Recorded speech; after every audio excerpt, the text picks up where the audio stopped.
인데요.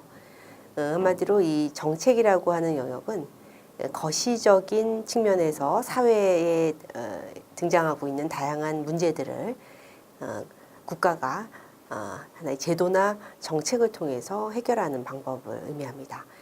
그 중에서도 사회복지 정책은 이 사회정책의 한 하위 영역이면서도 이 사회복지라고 하는 고유한 영역에 국한하여서 집약적인 정책과 제도들을 구축하고 있는 것을 의미하는데요.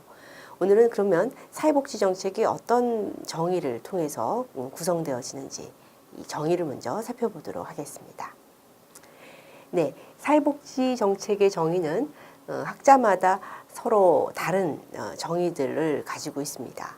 그 이유는 사실 국가마다 사회복지 정책이 구축되어졌던 시점과 그 계기와 이런 시대적인 환경이 나라마다 조금씩 상이했기 때문에 그런 국가적인 다양한 사회문화적인 변수에 의해서 어떤 국가는 사회복지 정의를 협의적 측면에서 정의를 하는 국가도 있고 또 어떤 국가들은 이 복지라는 것을 굉장히 큰 아주 중요한 광범위한 사회정책의 영역으로 정의하는 경우가 있습니다.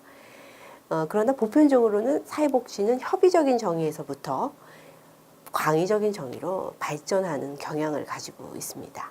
우선 이 협의적인 정의부터 살펴보면요. 이 녹색에 있는 사회복지 정책의 협의적 정책은 이 사회복지와 관련된 전문성을 갖춘 조직에 의해서 그 구체적인 사회복지 내용들이 담겨질 수 있도록 하는 일종의 이제 계획 절차를 의미합니다. 그래서 이 사회복지 전문 조직에 의해서 예를 들면 뭐 연금이라든가요, 아니면 사회보험 혹은 사회 서비스 혹은 이제 사회복지 서비스라고 하죠.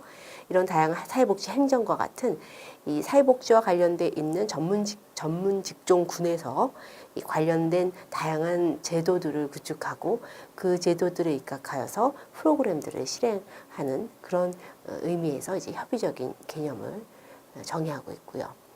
이렇게 사회복지에 국한된 어떤 전문성을 갖춘 조직들이 정책을 만드는 과정에서 정의할 때는 조금 협소한 의미에서의 정의 개념이 됩니다. 그런데 이 협의적 정의는 광의적 정의로도 이제 쓰는 국가들이 또 있습니다.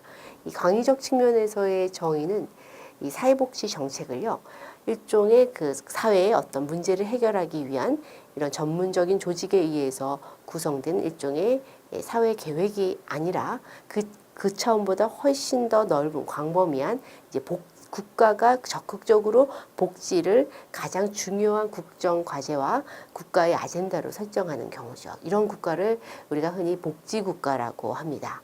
이 복지국가는 여러분들 다 이미 익숙하실 겁니다. 한국에도 복지국가에 대한 논의가 언론이나 매스컴 또는 다양한 방식을 통해서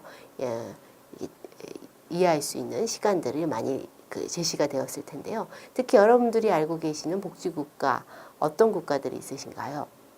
네, 바로 이제 유럽 국가에서도 이 복지 서비스가 국민들의 보편적인 권리로 실행이 되고 있는 복지국가라고 하는 이 스칸디나비아 국가들이 바로 이 복지국가를 의미하죠.